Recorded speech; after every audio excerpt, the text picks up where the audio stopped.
Everyone. Guys, जैसा कि हम लोग पढ़ रहे थे एनसीईआरटी, जो कि आपका human I and colourful word है। इसमें हम लोगों ने अब तक जो है 2 लेक्चर्स कवर कर लिए हैं।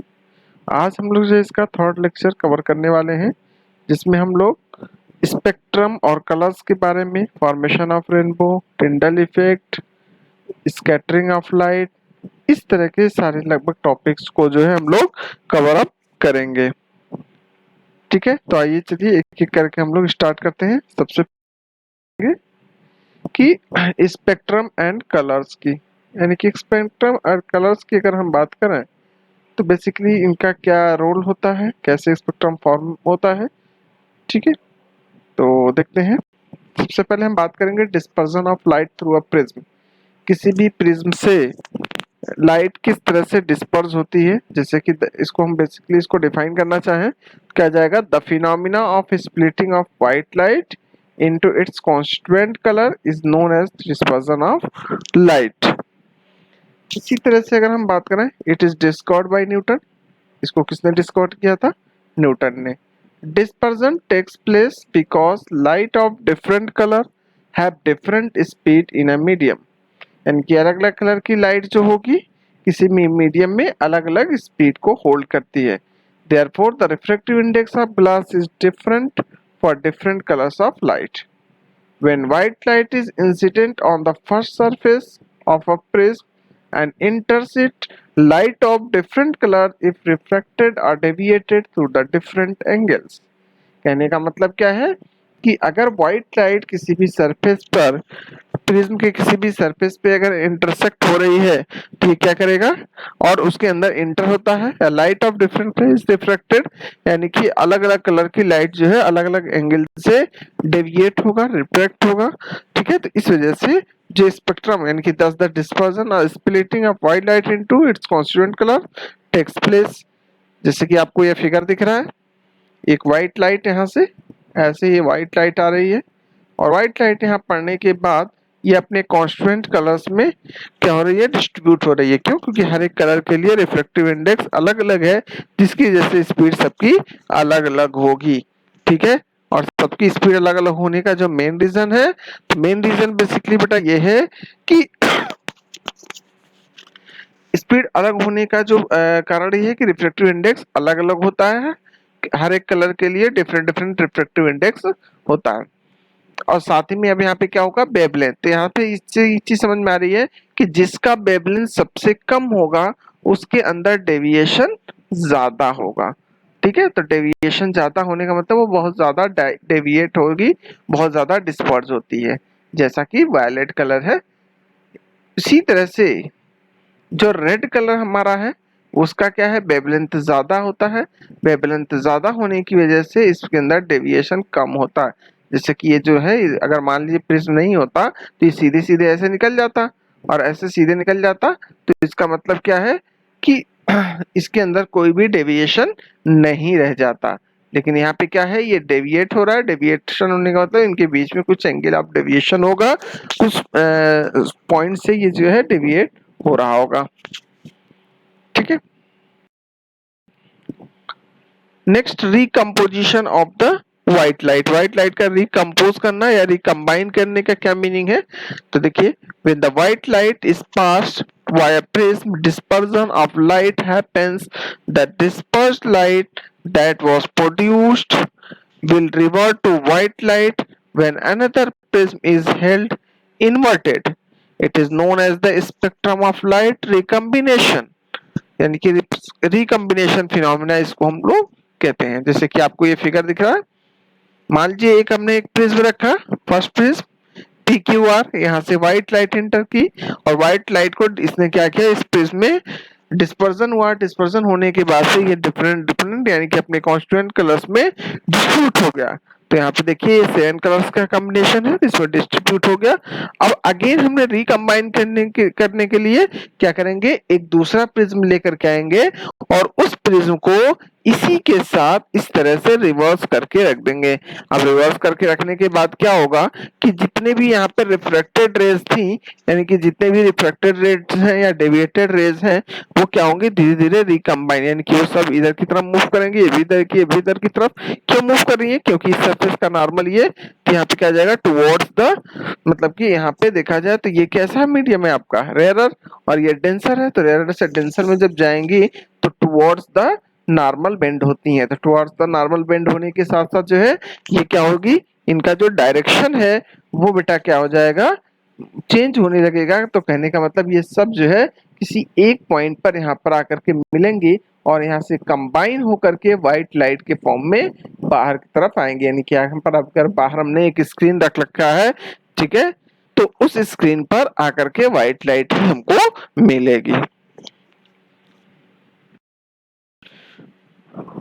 नेक्स्ट है रेनबो फॉर्मेशन। रेनबो क्या होता है, कभी आपने बारिश के मौसम में देखा होगा कि जब बारिश होती है कस के, ठीक है, तो उसके बाद जो है स्काई जनरली क्या होता है कि बिल्कुल जो है जब क्लीन स्काई, क्लियर स्काई होता है, तो उस केस में जो है एक रेनबो फॉर्मेशन होता है, जिसके बारे में हम लोग देखेंगे कि रेनबो कैसे फॉर्म होता है।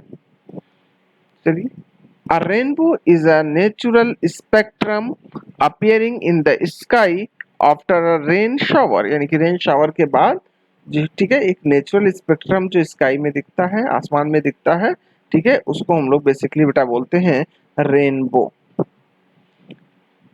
It is caused by dispersion of sunlight bye tiny water, ठीक है, जैसे कि यहाँ पे फिगर आपको दिख रहा होगा, इसमें आगे कंटिन्यू कर लेते हैं।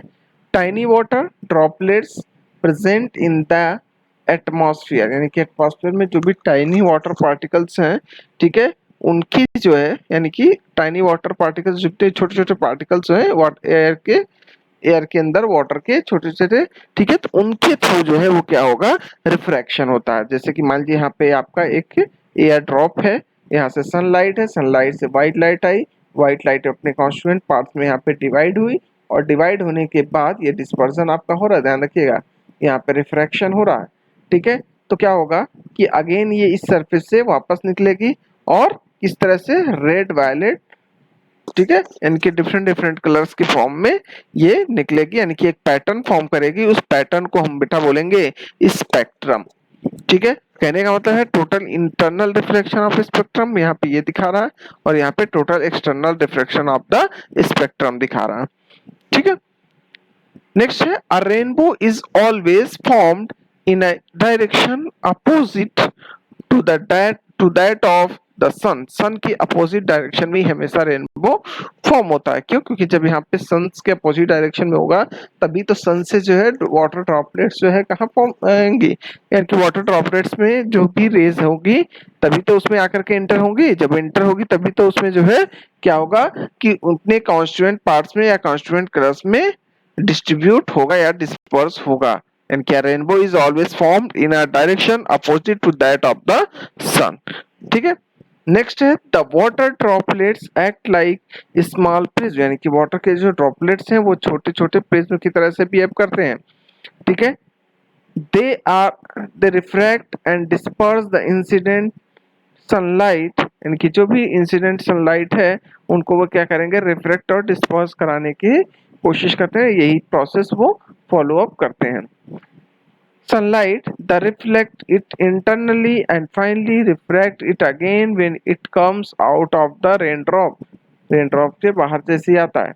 Next है, due to the dispersion of light and internal refraction, different colors reach the observer's eye. यानी कि आंखों का, यानी कि ऑब्जर्वर के पास जो है हर एक कलर्स का जो है अलग अलग पैटर्न, एक पैटर्न फॉर्म होता हुआ दिखाई देता है। नेक्स्ट है बेटा atmospheric refraction.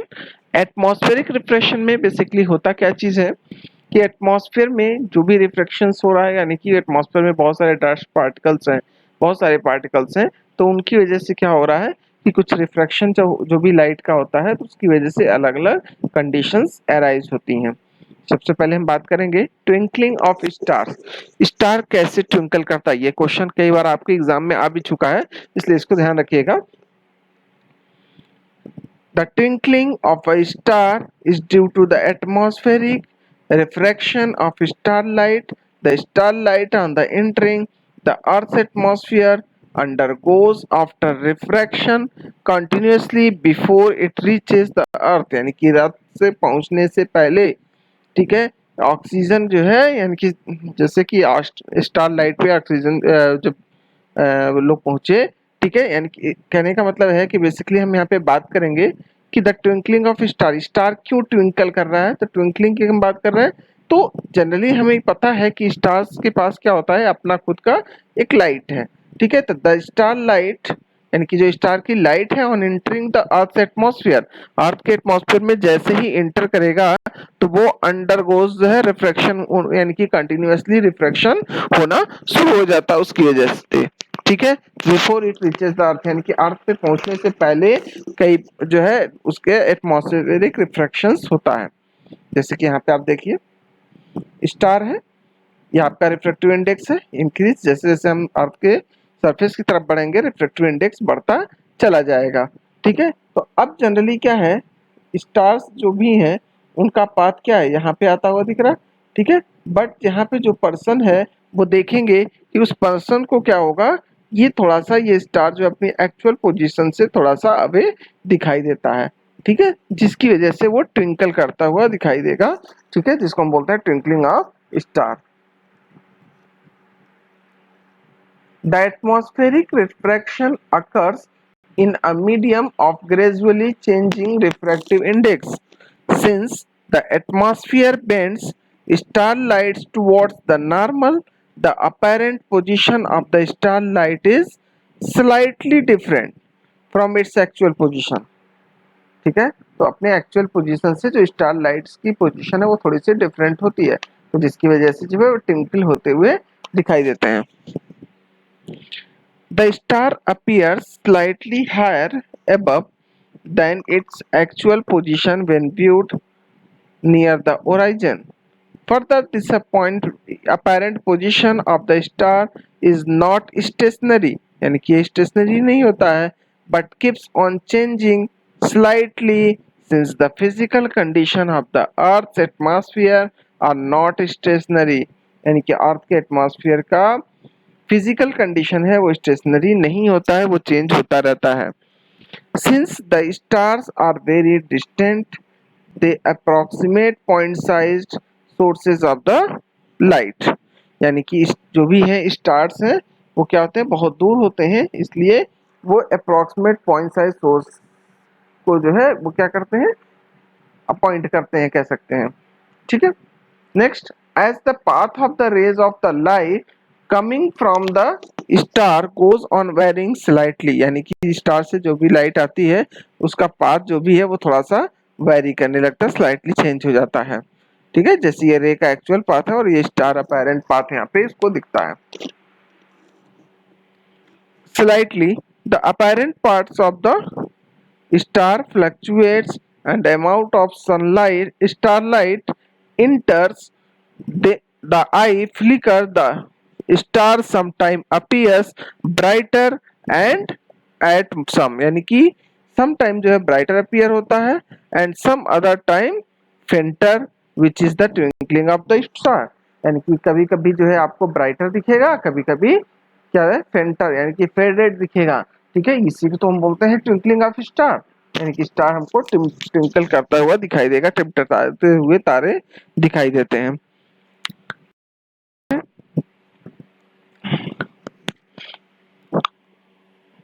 Why don't the planets twinkle, यानी कि प्लैनेट्स ट्विंकल क्यों नहीं होते, ये एनसीईआरटी का ही क्वेश्चन है और एनसीईआरटी का भी पैराग्राफ भी है,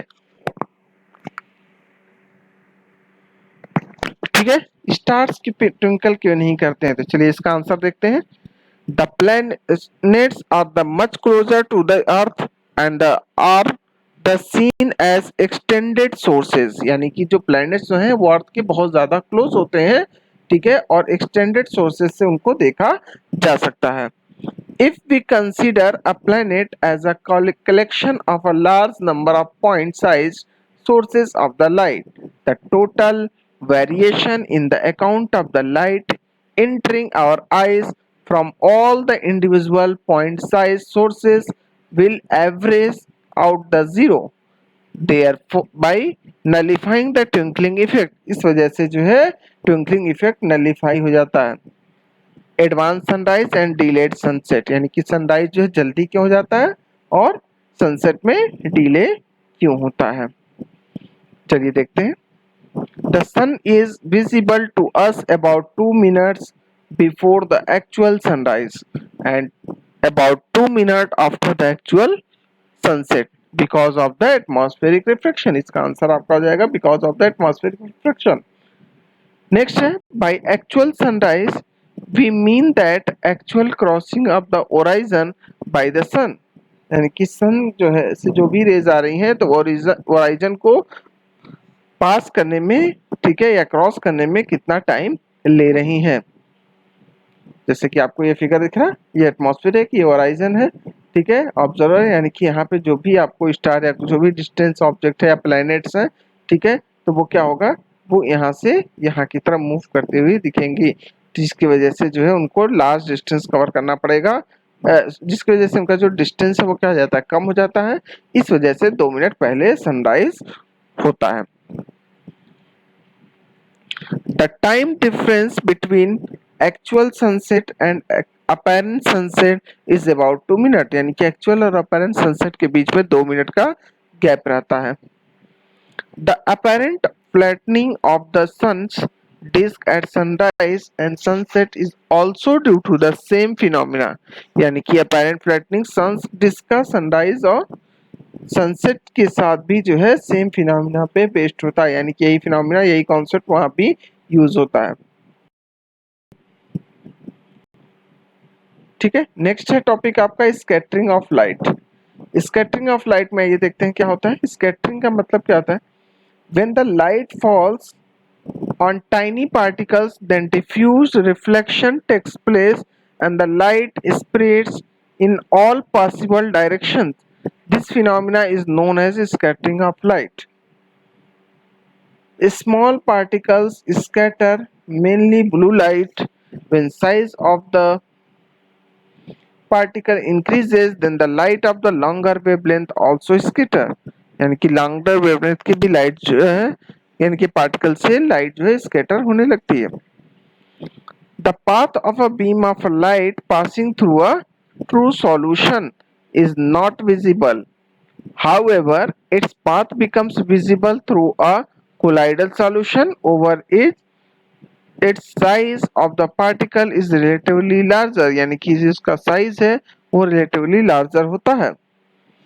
Next, Rayleigh proved that the intensity of the scattered light is inversely proportional to the fourth power of the wavelength, provided the scatters is smaller in size than the wavelength of the light। यानी कि light के wavelength से जब smaller है तो relay ने जो है इंटेंसिटी और वेवलेंथ में एक रिलेशन स्टेब्लिश किया है। तो ये देखते हैं, according to Rayleigh scattering is inversely proportional to lambda to the power 4, यानी कि 1 लैम्डा की टू द पावर 4 के डायरेक्टली प्रोपोर्शनल होता है क्या, स्कैटरिंग।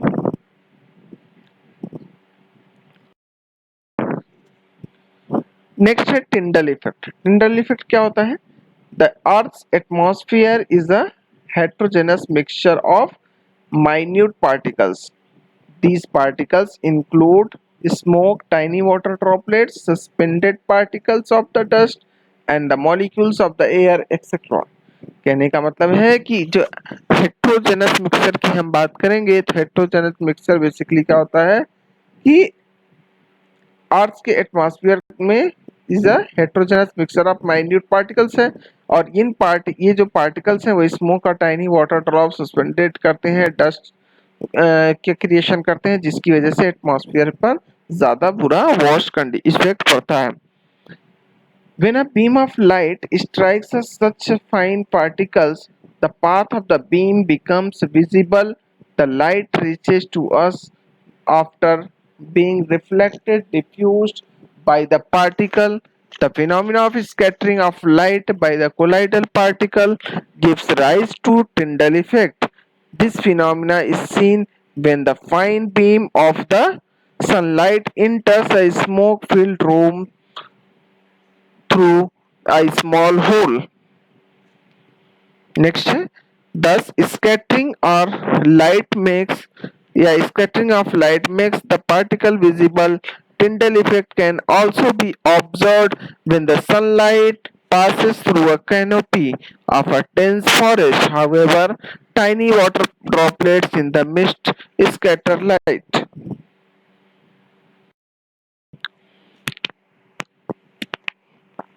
नेक्स्ट है कौन कौन से फिनोमिना बेस्ड है जो स्कैटरिंग ऑफ लाइट पे है। तो सबसे पहले हम बात करेंगे colour of the clear sky is blue, यानी कि क्लियर स्काई का जो कलर है वो क्या होता है, ब्लू होता है। इसका आंसर क्या है, the molecule of air and other fine particles in the atmosphere behave size smaller have a size smaller than the wavelength of visible light. These are more effective in scattering light of shorter wavelength at the blue end than the light of the longer wavelength at the red end. The red light has a wavelength about 1.8 times greater than the blue light. Thus, when sunlight passes through the atmosphere, the fine particles in the air and the blue color more strongly than the red. ठीक है, तो कहने का मतलब ये है कि जैसे कि सनलाइट पास होता है एटमॉस्फेयर से, द फाइन पार्टिकल जो होते हैं, ठीक है, वो स्कैटर होने लगते हैं, जिसमें ब्लू कलर जो है सबसे ज्यादा स्कैटर होता है। जब ब्लू कलर ज्यादा स्कैटर होता है, ज्यादा फैलता है, तो इसलिए ठीक है ब्लू जो है ज्यादा दिखाई देता है, यानी कि जो स्काई है वो ब्लूइश दिखाई देता है। Next, the scattered blue light enters our eyes. Scattered blue light हमारी आंखों में इंटर होता है। If the earth had no atmosphere there would not have been any scattering, then the sky would have looked dark, यानी कि sky जो है कैसी होगी, कैसी होगी, डार्क हो जाएगी। ठीक है, नेक्स्ट है the sky appears dark to passenger flying at very high altitudes, यानी कि हाई एल्टीट्यूड्स पर जो पैसेंजर्स फ्लाई कर रहे हैं उनको क्या है कि जो स्काई है वो डार्क दिखाई देता है। क्यों, यहाँ पे as a scattering is not the prominent at such heights, यानी कि कुछ हाइट्स पे, ऐसे हाइट्स पे, ज्यादा ऊंचाई पे जो स्कैटरिंग है वो क्या है, प्रोमिनेंट नहीं होता है, मतलब कि वेरिएबल होता है, चेंज होता रहता है। इस वजह से जो है पैसेंजर्स को, यानी कि जो फ्लाई कर रहे हैं पैसेंजर्स, उनको स्काई जो है कैसा, डार्क अपीयर होता है।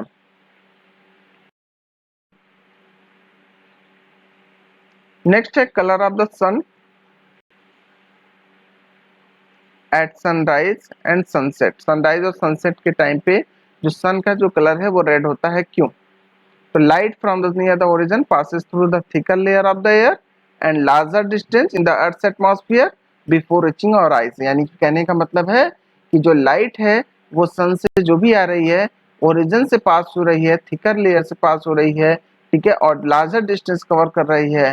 ठीक है, तो जिसकी वजह से बाकी के कलर्स जो होते हैं वो क्या हो जाते हैं, डिस्पर्स हो जाते हैं, स्कैटर हो जाते हैं।